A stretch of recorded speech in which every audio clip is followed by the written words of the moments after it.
I see everybody saying how we couldn't have done anything about a storm this size, but it's not about the weather. Didn't even have a clue it was back there. I mean, after I was here a while, I mean, it came out. I got a reservoir in the back. These two Houston homeowners saw their houses on the west side of town flood after Hurricane Harvey dropped historic rainfall on the area. Terrence Cooper resides inside Addicks Reservoir. Cynthia Neely lives downstream from Addicks and nearby Barker Reservoir in a Memorial area neighborhood along Buffalo Bayou. We got tornado warnings, we got all that, but I don't recall ever getting anything saying we are about to release the dam water. Neely had just put her home on the market when the record rainfall forced the U.S. Army Corps of Engineers to release a gush of water from Addicks and Barker to alleviate pressure on the dams. Some of that controlled release flooded Neely's home.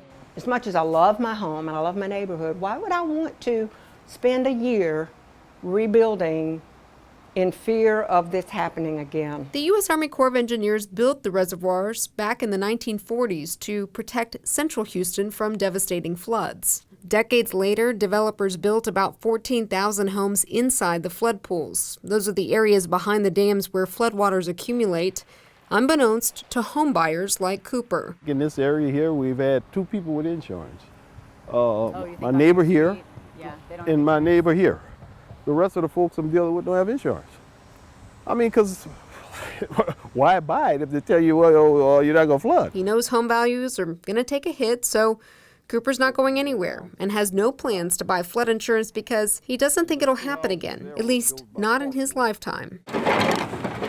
Neely plans to move on to a new home in a different area and is banking on the government to buy her out. She's part of a class action lawsuit thousands of homeowners have brought against the U.S. Army Corps of Engineers that alleges the decision to open the gates on the Addicks and Barker dams, which the agencies knew would flood additional homes, constitutes a governmental land seizure that requires just compensation. And it makes perfect sense. They used the property to hold the water to protect people for sure, but at the expense of other people. Therefore, the people that could have died, just lucky more people didn't die because of that, should be compensated somehow.